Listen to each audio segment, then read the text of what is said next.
Hi everyone, Jessie from the Scrappy Sisters. So I am participating in the amazing Janet from RTS Scrapbooking, her YouTube channel. I am participating in her amazing 4 for 4 series. This is the baby round that she is doing. Though I need to admit straight off the bat that I did cheat just a tiny bit. The idea of the 4 for 4 series is you've got 4 papers and you cut them up and then create 4 layouts, as well as then 4 cards using the scraps.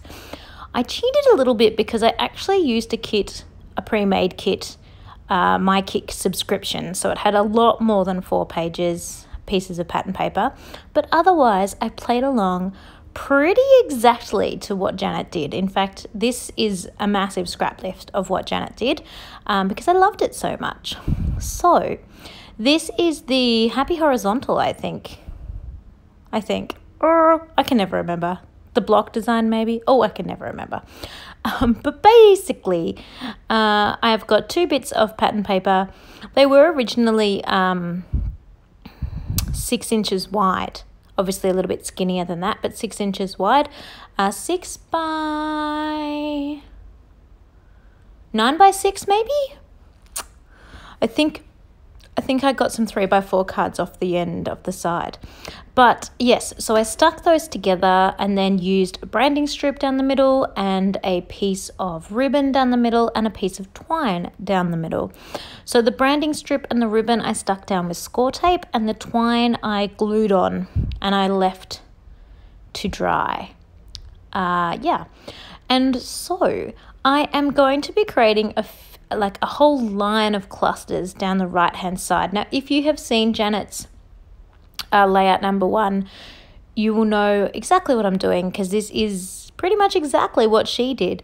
If you haven't seen Janet's, stick around because this layout's really super cute. So I'm just cutting out circles here using my diamond press. I have got a big shot, but I just find for these little things, little bits and bobs, using the diamond press is so much quicker and so much easier. So I had these 2 little scraps of paper left, so I'm just using those to cut out some circles. I do use a variety of sizes.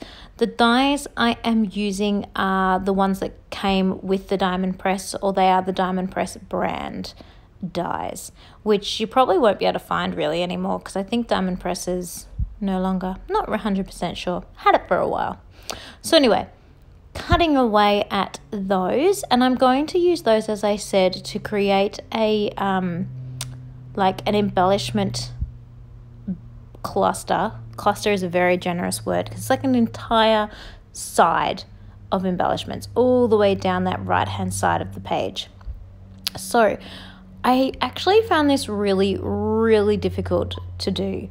It took me ages.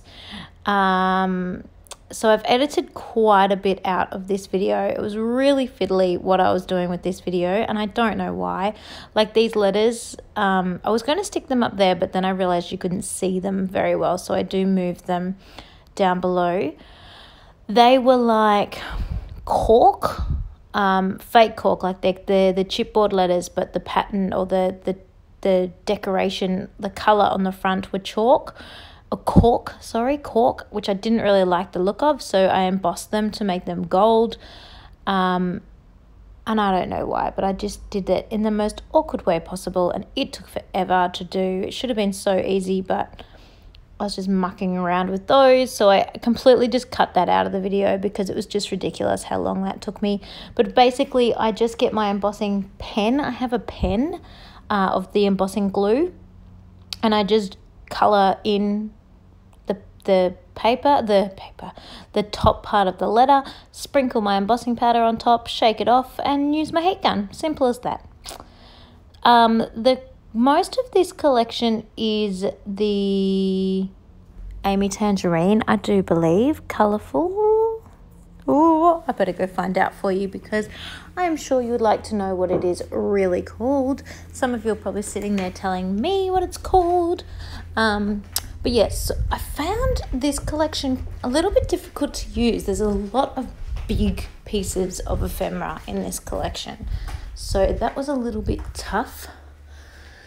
Let me see. It is right here. Dear Lizzie.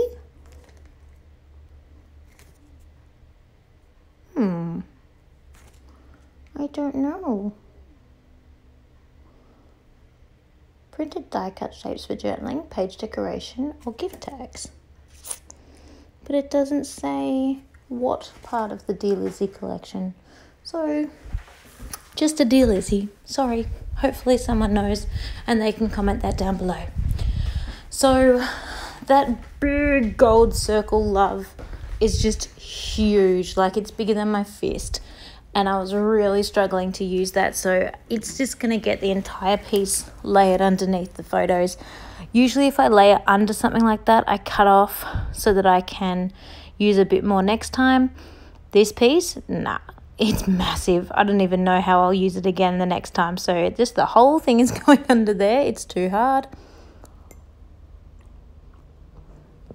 Sorry, having a little drink of my cup of tea. So you can see there I'm planning to put that tag under there and put some twine on it. So I'm trying to think within my clusters about my colour schemes. So a bit of pink, a bit of black. So that's why I'm putting that butterfly up there, but I don't really like it. So I swap it back, but no, that love heart arrow just doesn't work. So maybe a flower can go there. Yeah, that's better. And then I can put the butterfly somewhere else. The reason why I didn't want the butterfly on top of the tiger is it made me think that the tiger looked like a girl tiger, which is totally fine, but I've got boys and I wanted a boy tiger. So silly, I know. I don't know if you can tell from the video, but my brain is just finding this really difficult to process. I'm really jumping around with the different things that I'm doing. So I decided I'm going to stick down what I know. Just a side note there on the back there, you could see I actually curled everything around and over. And the whole reason I curled the branding strip, the ribbon and the twine all the way around to the back side and then stuck it on the back is so you don't get anything fraying on the front. Sorry, that was just a random, my brain, like this layout, my brain is jumping everywhere.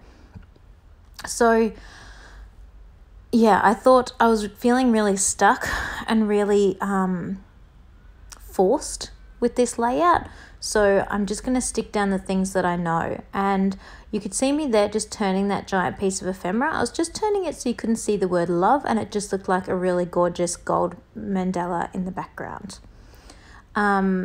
This twine is from Kaiser Craft, one of the Lucky Dip range, and it's gorgeous, but it's really plastic kind of feeling twine. And when it came untwirled, it wouldn't twirl back again. So I just popped over to my stove and burnt the ends a little bit to make them go that nice gummy rubber plastic stuff so that it would stay still.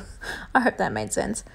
So I'm about to start sticking all of that down that you can see, because I know that I'm happy with how that is looking and that's what I want to roll with. So I figure let's just get going with what I know and start putting that down.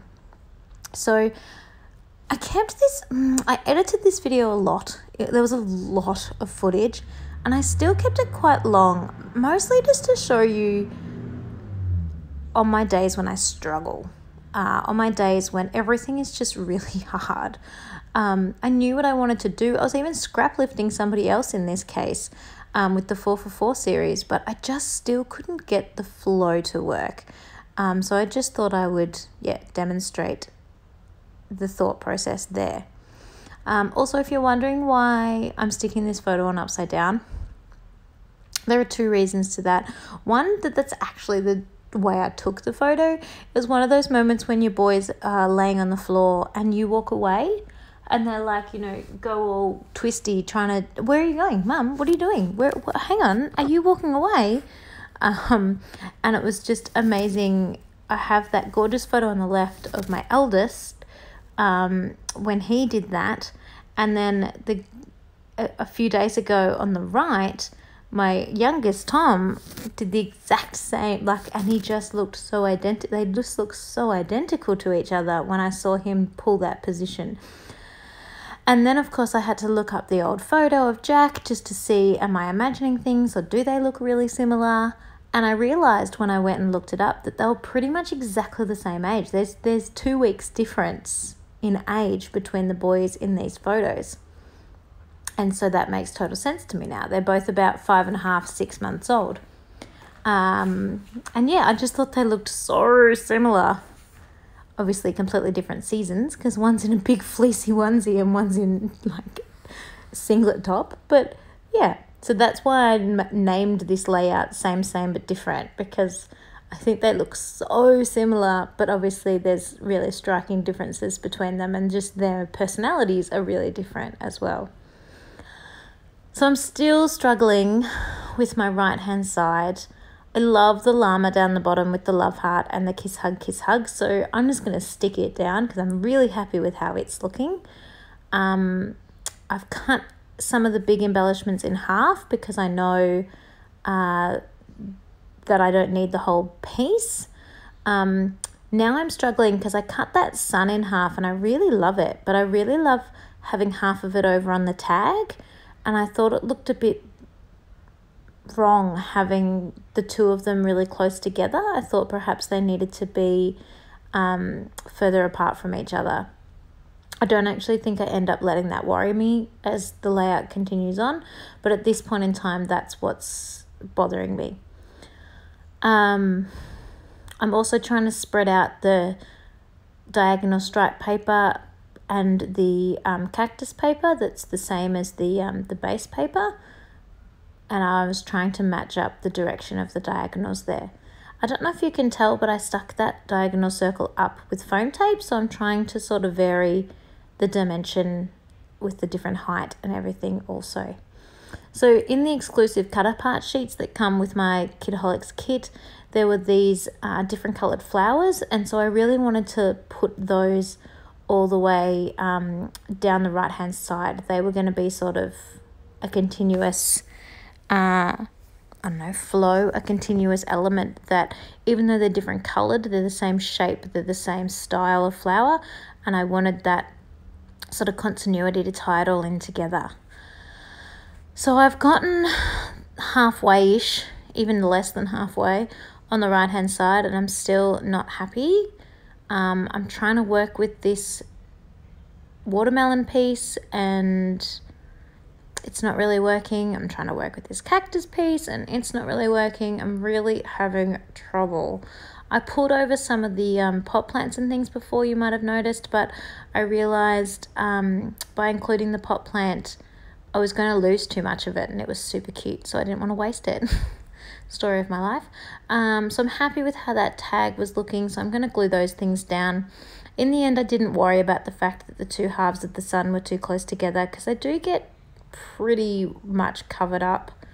I'm still trying to keep the three elements of my clusters going with some, I added some yellow this time, so with some yellow, some gold, some of that dark sort of greeny blue and some black, and some pink. So there's quite a lot of colours happening. This is a very colourful, busy layout, but it seems to be working because I've got pink, I've got gold, I've got orange, so you know, the orangey yellow happening in this top cluster, and then I've got pink and gold and yellow and black and dark green happening in the bottom cluster.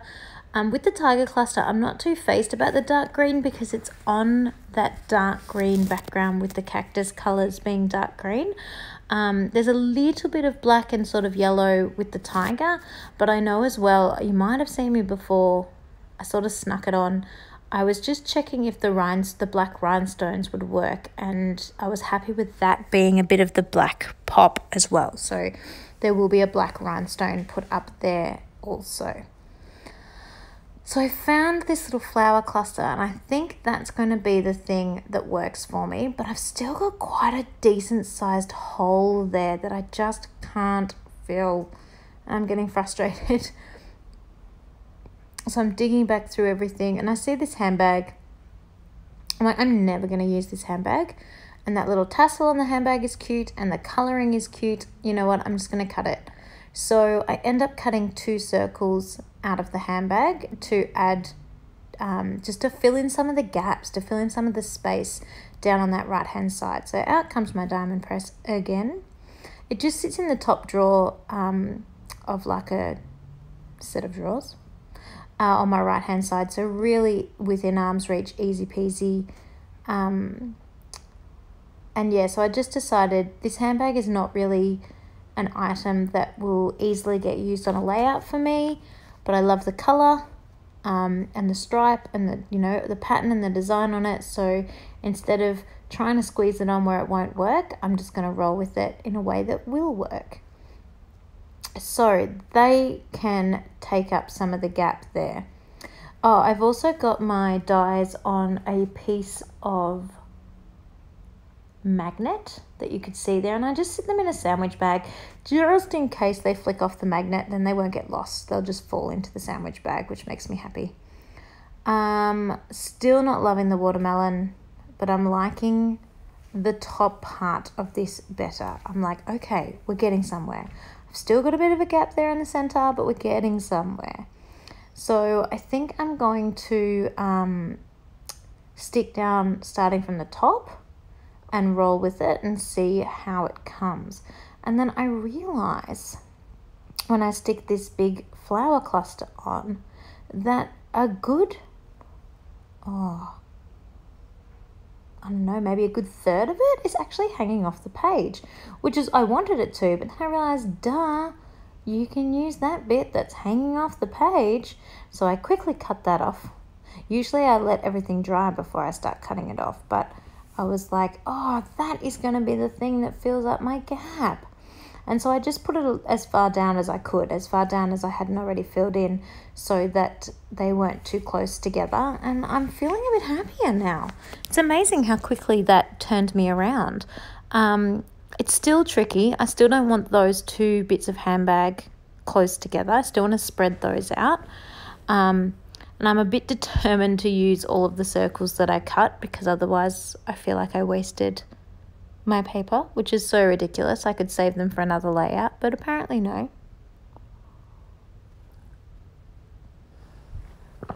So I feel like I'm finally getting somewhere. So I apologize if this has been really boring for you to watch, because it really has been quite the same happening over on the right hand side. But as I mentioned earlier, we often see comments or question starters or conversation starters in Facebook groups about what do you do when you're losing your mojo. Now, I wasn't actually losing my mojo. I had the mojo. I was wanting to do this. I was busting to do this. I just couldn't do it. Luckily, it's school holidays here, so hubby is at home. So he was able to help with the boys and keep them distracted for me, so that I could have a bit of a play. I don't often get as much time as I've had this last fortnight to play, but school holidays has been a bit of a blessing for me with that. And often we go away for the school holidays, but because we just got back from sleep school, we really wanted to stay home and really concrete everything that Tom learnt at sleep school so he could continue to kick goals with his sleeping. Side note, last night he went to bed at 7. I got up and gave him a dream feed at 11, which for those of you that might not know, a dream feed is when you don't wake them up, you sneak them out of bed, give them a feed, and then sneak them back into bed. So of course they kind of wake, but they're not fully awake. They're not crying for you. You just sneak that feed in. So you're topping them up to last the night. And usually Thomas won't last the night. He will wake up at about 4 or 5 a.m. I don't have to feed him again, but I have to go in and settle him and calm him down. Well, this morning he woke at about 2:30, popped his own dummy back in, and slept until 7. Miracle.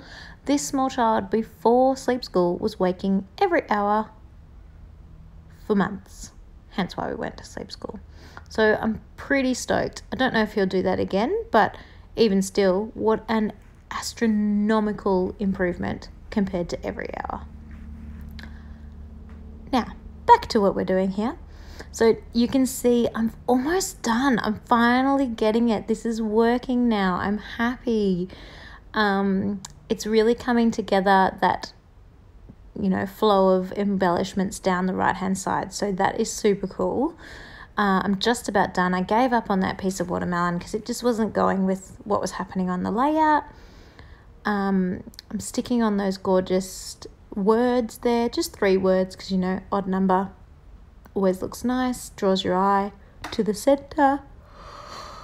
And the center on this particular layout is my photo, so that works perfectly for me as well. Sorry for the yawn. Here I am telling you how much sleep I got last night and I'm still yawning. Sleep debt. Apparently that's a real thing, having a sleep debt.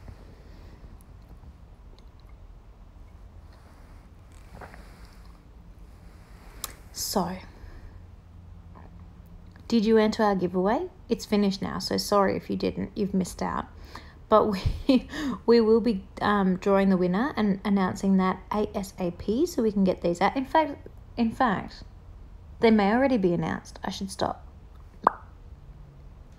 So, finished down the side, feeling happy, checking everything is glued on, brushing off any of the embossing powder that was still stuck on my page just because I didn't clean my desk properly. And now for some rhinestones. So you know I must be almost finished. Wow, was that long. Wow, was that hard. And that was with things being edited out.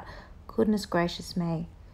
So I just decided to put a beautiful coloured rhinestone inside each of those flowers just to add a bit of bling. Like that one's a purple one on the yellow, which obviously goes great with yellow, but there's no other purple really in the layout. Except for you might call the other flower underneath the tiger purple. But I decided in terms of that, it didn't really matter. It was just about jazzing up that right-hand side. And it really made a massive difference. I don't know if you noticed that once I put those on, but it just totally made those flowers pop. So I am putting on a little cluster of rhinestones in my 2 embellishment clusters. I do only have 2 embellishment clusters because I feel like the right hand side is just like mammoth cluster over there, which kind of makes up a visual triangle-ish sort of kind of maybe. Not really. So I started just putting down any random old diamantes, and then realized that I actually wanted to use those to help with the flow of colouring. So there's each got a black one, they've each got a green or a pink or an orange, like just tying those colours in together. So I tried to keep the colour flow happening. So I am pretty much done. I was looking at it thinking, no, it doesn't look finished, something's missing. What? So many finger tapping in this layout, so much thinking, so much, no, not quite. Oh no, I don't love that. So I got out the gold Hardy Shine, gotta have me a little bit of sprinkles, and I decided to sprinkle that down the right hand side, up on the tiger cluster and around the text, the same but different. And I think that that was just what it was missing. I feel like it finished it off perfectly. So once I have sprinkled that on for you, I am going to pull the layout up closer to the screen so that you can see it in more detail. I do apologize for the lighting. You'll probably see quite a lot of lighting like this, so hopefully it's bearable for you. It was actually morning time here, so natural light would have been so much better, but the shadows, the shadows were awful. So I felt that this light was better than the shadow. And yeah, I also do a lot of scrapping at night, so hopefully this works for you. So you can see there the right hand border. You can also see the little cluster on the tag and the heading I made by embossing over the other coloured thickers. And yeah, there we go. So I was happy with this end product, even though it was quite challenging to get going. I hope you like it. Please like and subscribe, and I'll see you next time.